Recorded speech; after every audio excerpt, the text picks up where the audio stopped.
Okay, 10th place. The Panthers, they just smashed the Knights 54-10 on the weekend. Nathan Cleary scored 4 tries, and Panthers fans must be just pulling their... Actually, I've only got hair here. Pulling their hair out. A, inconsistent. B, should be in the finals. They've got the talent. They had James Maloney. See you, Jamie. Good luck at Catalans, mate. Nathan Cleary, he's still learning his trade, but he's an Origin quality halfback. He showed on the weekend what he can do, and I think he's one of the reasons that the Panthers haven't made the finals. He's solid without being spectacular, and I actually think he played better when Jimmy Maloney wasn't there, but I think he will combine very well with Jerome Luai next year. Panthers fans get excited. In the forwards, again, hit and miss. They've got Api Koroisau next year, and him and Wade Egan will really provide a fantastic double whammy in the hooker position there. Viliami Kikau needs some help. If you remember, the Panthers last year had Kikau one side, Corey Harawira-Naera on the other, and they really missed Corey. Ivan Cleary's come in and put the broom through. They went from 5th to 10th. Not good enough in my book. And Ivan, if you don't make the finals next year, boy oh boy, have the Panthers blown some money. Because you've got a final strength squad, and there's no excuses next year. Brent Naden was a young fella from Wello, fantastic rookie year. I'm expecting him to blossom next year. And Brian To'o on the wing. Unbelievable. I think the Panthers are the team that can really push for top 4 next year. Watch them go. Okay, the Newcastle Knights. Now, where do we put this season? Nathan Brown's gone. He's fallen on his sword. Now I'm going to put my hand up. I did not tip them to make the 8 this year because of the amount of change in the roster. I didn't expect them to make the 8. But you must admit, where they were positioned 8 weeks ago, they should have made the finals. They fell in a screaming heap at the end. It just got worse and worse. We had Phil Gardner and Nathan Brown. You know, I'm not looking for a coach. Well, yeah, you were. Adam O'Brien, everyone knew the Roosters' assistant was coming. Even Nathan Brown knew. And obviously, there were some things going on behind the scenes that wasn't making the Newcastle Knights a happy place to be. Jesse Ramian, I picked him to be one of the buys of the year. Well, he didn't gel at all. Bang, out the back door. Kalen Ponga was brilliant, but only in patches. Kalen needs to find consistency. If he wants 1.5 million, he needs to do more. Mitchell Pearce had a very good first half of the season, got his Origin redemption. Good on you, mate. Go the Blues. But his back end of the season, he was really flat after Origin. David Klemmer, stand tall. You were fantastic, brother. He was amazing week in, week out. But they really lacked a consistent spine. Pearce was up and down, especially in the back end of the season. Mason Lenor and Connor Watson, Kurt Mann, the 5'8" role, they needed someone in there. They tried Ponga at the start of the year, didn't work. I think the Knights don't get a pass mark because I actually think where they were 8 weeks ago, they should have made the finals. So, yeah, I think that's a pretty ordinary end of the season of what showed a lot of promise. But I think next year, looked out, I think the Knights are the ones, along with the Panthers, that can push into that 8. Now, the Bulldogs, whoa, how brilliant was their season. I'm going to give them a massive... Dean Pay, tick, tick, tick, brother. No one tipped the Bulldogs to do much at all, and halfway through the season, they were living up to that. They'd got pumped a couple of times early in the season, but the one thing the Dogs did not do was give up. Dean Pay was copping heaps of flack, but the Dogs have got heaps of ticker.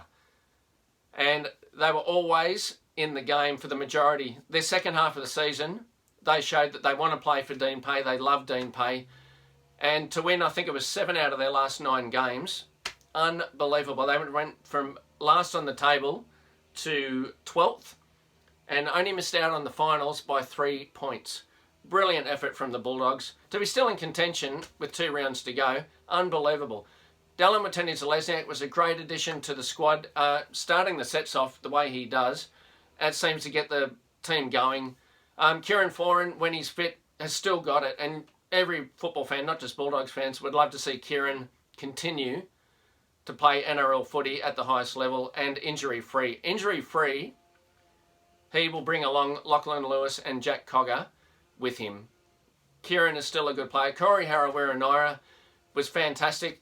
Dean Pay and him, you know, were a bit scratchy for a while there, but when Corey played consistent footy, he was brilliant. Dylan Nupper was solid, but Aidan Tolman, mate, he just keeps going. And the best Bulldog of them all, Josh Jackson, mate, if you had 13 Josh Jacksons, you'd never lose a game. 100% effort, 100% footy, 100% heart from Josh Jackson. He's the heart and soul of that team. He is a sensational player. I love you, Josh. Love Mudgee too. Go visit Mudgee. Beautiful place in New South Wales. Okay, the Warriors, 13th. Well, what do you say? We were wondering if Shaun Johnson was the problem at the Warriors. Well, the Warriors made the finals last year, and the Sharks have made the finals this year. And who hasn't made the finals? And I really feel for the Warriors. Blake Green tried his guts out. Special mention to Roger Tuivasa-Sheck, who won the ABC Radio Player of the Year this year. That's how good he went.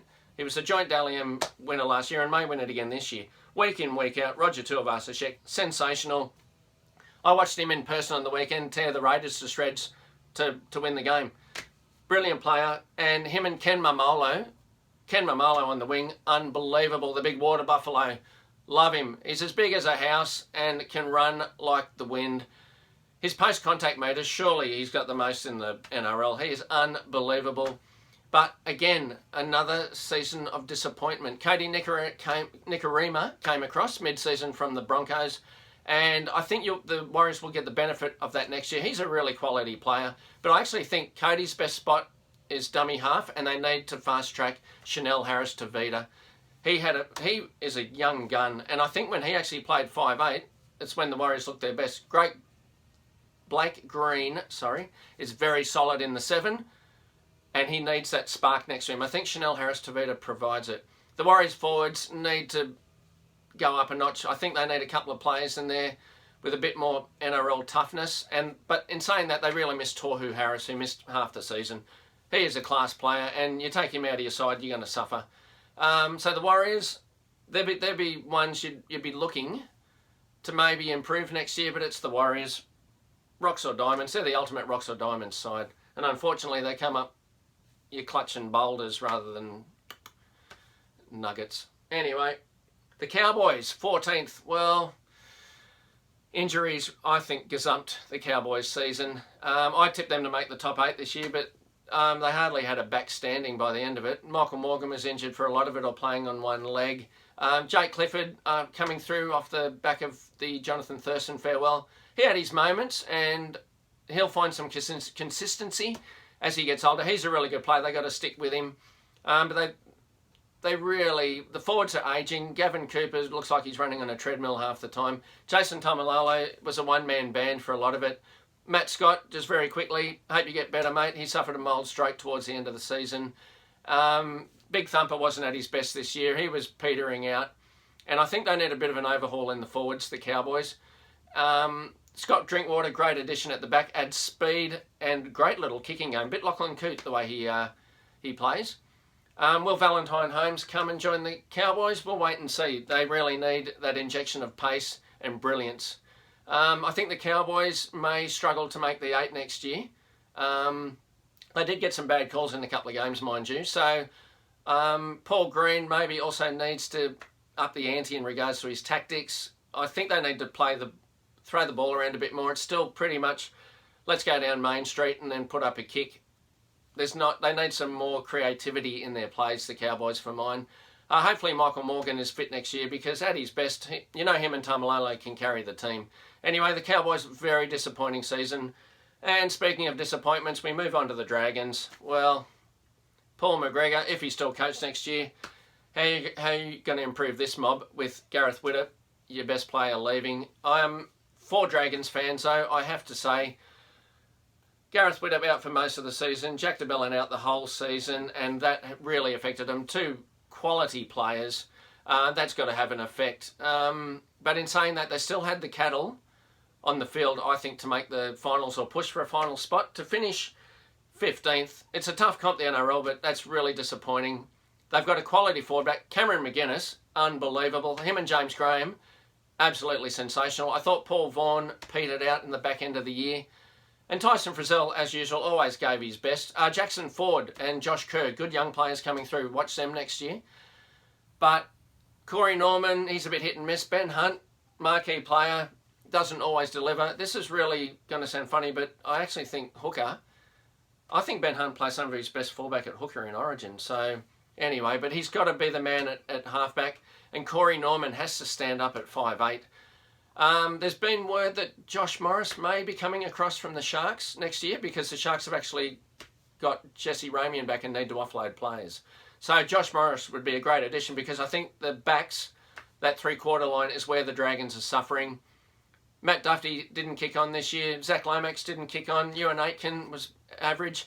Tim Laffey doesn't do enough to trouble opposition players. The Dragons, really poor season, and boy, oh boy, if it's not Mary, whoever it is, you've really got a job on your hands to get this team back into the finals. And we'll finish off with the Gold Coast Titans. Boy, Justin Holbrook, good luck, mate. They've got a lot of class on paper, but the end product is really pitiful. I'm not really sure where to go with the Titans. You talk about rocks or diamonds like the Warriors. The Titans are the same, but only 4 wins. This is a much better team than that, but it just again shows if you're off your game, you're going to get pumped in the NRL. Tyrone Peachey, not a good season. I'm expecting much more from him this year. They brought Bryce Cartwright in, but again, Bryce did not deliver. Jai Arrow, unbelievable. If they had, like Josh Jackson, if you had 13 Jai Arrows, you'd be at finals every year. AJ Brimson, quality coming through. Callum Watkins, for the English people out there, disappointing little stint, but now he's got a full off season. If he gets picked for Great Britain, he'll have a full off season at the Titans. I'm expecting a much better performance from him next year. But the Gold Coast Titans, they really need to attract some players to shoot up the table, and to do that, they're going to have to pay overs, which I'm not sure they've got. So, yeah, Ash Taylor again, look, he was symptomatic of the season. He's had a lot of issues off the field, and you lose Ash Taylor, your marquee player. Ryan James is their forward leader. He was out for most of the year. That's the heart and soul of the team, and the creativity, not even on the paddock. The Gold Coast Titans haven't got a deep enough squad. So, Justin Holbrook, he's got a bit to work with. Massive challenge for him, and the beauty for Justin Holbrook, the only way is up. Unless, of course, they finish with the wooden spoon again. Anyway, that's it for the season review this year. Melbourne Storm, well done on being minor premiers. My buy of the year, John Bateman. Unbelievable John Bateman. And if the Raiders are going to win the comp this year, it'll be because John Bateman has carried that form into the finals. My dud of the year, it has to be the Dragons. And my team of the year, this might surprise some people, but I'm actually going to go Manly. Just pipping the Raiders. Desi, unbelievable job. Coach of the year, Des Hasler. And that's it for the NRL season review. Enjoy the playoffs, and good luck for your team in 2020.